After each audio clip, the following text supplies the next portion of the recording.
trabaja ella en un medio escrito, digamos, un periódico importante.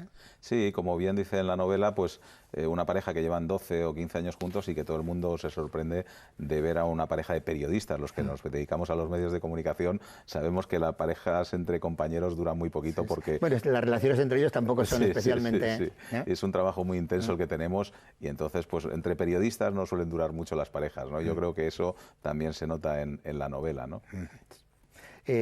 Por ir con otros personajes también femeninos, Rosa Velarde, que es una arqueóloga mexicana, especialista precisamente en la cultura maya, ¿verdad? Sí, muy atractiva, además. Yo siempre pongo la novela que es un poco parecida a Salma Hayek, ¿no? Así me la imaginaba yo, ¿no? Una morena muy guapa, ¿no? Y que además es necesario en una novela en la que intentamos explicar ciertas cosas relacionadas con los mayas y necesitamos que sea un personaje concreto el que lo explique, el que vaya haciendo un poco de profesor y, bueno, pues explique esas cosas que el... De una ciudad sagrada, ¿verdad? También. Sí, muy cerquita de Teotihuacán y de hecho yo tuve la suerte cuando fui a hacer uno de los reportajes para televisión de entrevistar al doctor Cabrera, que es precisamente donde ella está trabajando con él. Él sigue trabajando, es una institución dentro de México y están haciendo un montón de excavaciones justo alrededor de Teotihuacán, donde se siguen encontrando cientos y cientos de restos arqueológicos, ¿no? En toda novela que se precie debe haber también una relación sentimental. Sí, mucho amor, hay que meter una historia de amor y obviamente Richard, que lo está pasando mal con su mujer, en cuanto ve a esta mujer tan guapa, tan inteligente y que le va dando siempre lecciones de todo y que también es un poco aventurera, pues termina conquistando a nuestro protagonista, ¿no? El mundo del periodismo también hay otros personajes, como por ejemplo Charlie, que es el productor de la CNN. Los productores siempre son los encargados de resolver todos los problemas de intendencia que hay, ¿no? Entre otras cosas. Y de hecho lo digo en la novela, ¿no? Si necesitaras un elefante rosa, él sería el encargado de encontrarte uno y si no lo hubiera, pintarlo de color rosa para que tú lo tuvieras, ¿no? Fernando es un periodista mexicano también, en televisión. Bueno, otro elemento importante dentro de la acción es Mario San Román, que es el antagonista, ¿no? Sí, es el con narco, muchos intereses. el malo de la novela, pero sin embargo, fíjate, cuando he terminado de esa novela y lees, al final se me ha hecho un personaje casi que te gusta, ¿no? Porque esos personajes tan malos a veces tienen algo que a nosotros nos llama mucho la atención, ¿no? Y que en el fondo todos nos gustaría ser un poco malotes, aunque no lo seamos, ¿no? Sí, de alguna manera. Diego también es otro personaje importante porque es el representante de precisamente de los vigilantes, ¿no? Sí, es un personaje siniestro y además un poco es el que menos he dejado salir a la luz y el que sí me gustaría que de alguna manera tuviera más protagonismo. Estamos viendo los dibujos que va haciendo Richard con su cuaderno. Sí, por eso decía que intentaba acercarlo lo máximo a la realidad, ¿no? Esos dibujos los he hecho yo, son dibujos que cuando voy de viaje, pues en la libreta que llevo me gusta ir anotando cosas y el periodista, según los iba anotando, en la novela se van poniendo también y sirven un poco de ayuda para hacer más real la historia, ¿no? Estábamos hablando cuando lo he interrumpido para comentar los dibujos de Diego, de ese representante que... Bueno, sí, es un hombre, un personaje que no llegas a conocer muy bien dentro de la novela, que es un tío, una persona muy elegante, el presidente de esa asociación se supone que misteriosa y secreta y que ayuda en todo lo que necesita el narco para llegar bueno, pues a darle todo lo que necesita, ¿no? Y es uno de los personajes oscuros importantes de la trama, ¿no? Bueno, pues todo eso es lo que nuestros espectadores se encuentran o se pueden encontrar si es que se deciden a comer. Me gustaría dedicar los últimos minutos a comentar su trayectoria, principalmente en los medios de comunicación. Ya hemos insistido que en la radio, en la cadena SER, por ir más en concreto, también en televisión. Sí, estuve durante un tiempo también haciendo reportajes en Cuarto Milenio y ahí fue también un poco, yo creo, que la semilla de todo esto, ¿no? Porque el trabajar en Cuarto Milenio y tocar esos temas, imagino que ya indica que tiene una curiosidad, por lo menos, sobre ese aspecto de los misterios. Sí, ¿no? Yo creo que al final ha sido un poco pues, el eje de mi trayectoria, ¿no? Yo desde hace muchos años hago un programa que se llama Ser Curiosos y yo creo que es mi signo de referencia, ¿no? Soy muy curioso, la curiosidad en algunos momentos me ha llevado a la ciencia para alguno de los libros, a la historia y en este caso, bueno, pues también a veces al misterio, ¿no? Me gusta descubrir, sé que hay menos misterios de los que nos dicen, pero sí que me gusta pues meterme y investigar un poquito por lo que no conocemos. Sin embargo, empezó ¿no? en los estudios por la química.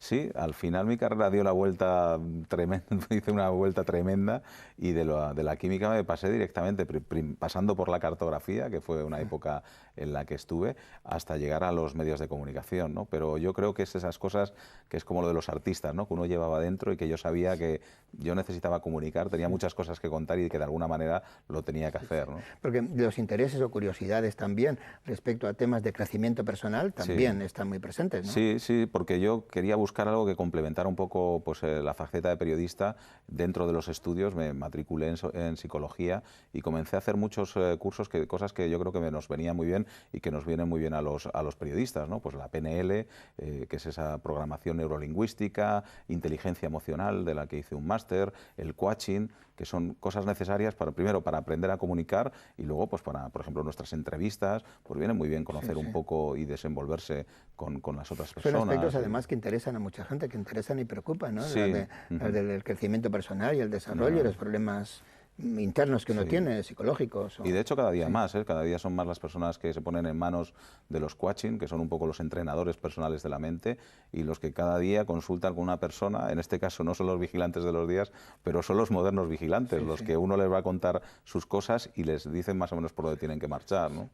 Antes ha comentado su interés teórico y práctico por la cocina, y uno de los libros, no sé si fue incluso el primero, que escribió con Joaquín Merino, iba también, ¿no? Creo que eran los titanes de los fogones. Titanes de los fogones, eran varios personajes que seleccionamos de gente que había partido de la nada y que al final han llegado a ser grandes chefs, ¿no? Y que han tenido que trabajar muy duro para sacar adelante pues, sus cocinas, ¿no? Gente que con 9 o 10 años estaban trabajando, que no eran nada, que no tenían nada y que ahora los vemos en los mejores restaurantes de nuestro país, ¿no? Otros libros también, me gustaría comentarlo, pero por ejemplo, si vamos por orden cronológico, nos encontraríamos con Leyendas urbanas entre la realidad y la superstición, que ya está, ¿no? Ahí ya está ese. Sí, yo creo que ese ha sido el gran acierto, ¿no? Este primer libro fue bestseller, se vendió muchísimo y bueno, pues contaba un poco esas historias que nos han ido contando y que a veces nos creemos o no, ¿no? La chica de la curva, los cocodrilos en las alcantarillas, esas historias que a veces pensamos que tienen algo de realidad, e investigué un poquito en todas ellas y le di a conocer un poco al lector qué había de cierto o de mentira en todas esas historias, ¿no? Porque esas historias vienen desde pues mucho fíjate, tiempo. La chica de la curva se contaba con una mujer que cogía una carroza o una diligencia en la Edad Media, ¿no? Cuando iba de posada en posada. Fíjate si nos lleva... Yo digo que casi lo tenemos ya metido en nuestro subconsciente, ¿no? O sea, igual con distintas manifestaciones, pero con un lo vamos perdiendo porque sí que es cierto que antes yo creo que se hacía más la tertulia en torno a un fuego en la cocina, con los abuelos, y eran los que nos contaban esas historias, y hoy en día estamos perdiendo un poco esa tradición oral de contar historias a nuestros hijos. Un libro posterior tenía un título con interrogaciones, que era ¿es eso cierto?, ¿no? Sí, que será de curiosidades de la ciencia, ¿no? En el que intentábamos dar respuesta a muchas de esas también leyendas que se habían hecho a lo largo de la historia con el mundo científico, y contábamos cosas muy curiosas relacionadas con el mundo de la ciencia. Sí, porque yo creo que también ahí hay un gran interés, ¿no? En aspectos científicos y sobre todo, bueno, algunos muy relacionados con la persona y con la vida, ¿no? Sí, y a la gente le gusta conocer. En el fondo yo creo que somos todos grandes curiosos, y cuando encuentras un libro que además son fáciles de leer y que nos dan respuesta a muchas de las preguntas que nos hemos ido haciendo, pues al final yo creo que terminan funcionando, ¿no?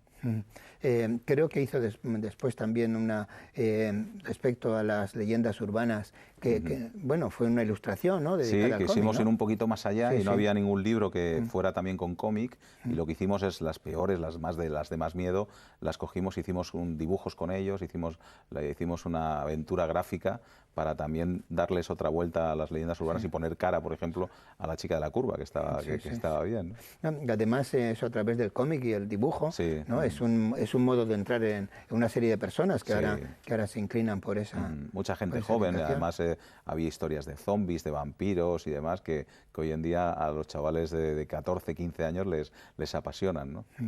Pues el año pasado tenía la historia más curiosa. Sí, ahí ya lo que fuimos es dar un paso más allá y, bueno, pues quitar un poco y tirar los mitos de cosas que nos habían contado y que no eran del todo ciertas, ¿no? Por ejemplo, siempre nos habían dicho que hasta América habían ido 3 carabelas, ¿no? Y no son 3 carabelas, eran 2 carabelas y una nao. O nos habían dicho que Eva cogió una manzana en el paraíso, cuando no hay nada escrito en la Biblia que diga eso. En fin, hemos ido desterrando todos aquellos mitos que se contaban de la historia y contando historias de reyes, de papas, de personajes curiosos que ha tenido la historia y que a mí me dejaron verdaderamente sorprendido, ¿no?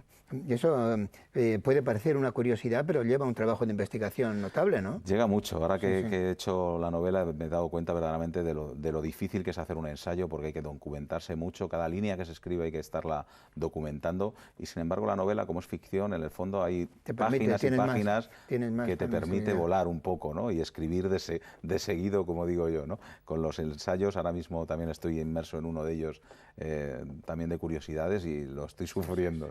Bueno, pues entonces, antes de que se nos vaya el tiempo, que ya tenemos segundos, y ese ensayo que está preparando... Sí, pues tendrá que ver con curiosidades de los viajes. Estoy Ya. metido ahora mismo con grandes navegantes y con un montón de viajes apasionantes que yo creo que gustarán.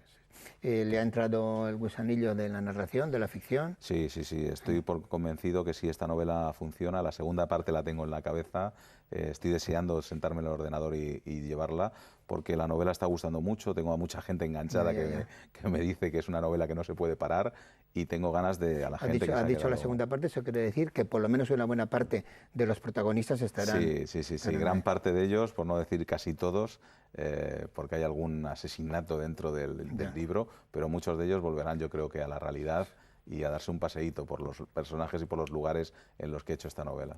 Alberto Granados, para mí ha sido un placer. Igualmente, hasta la próxima.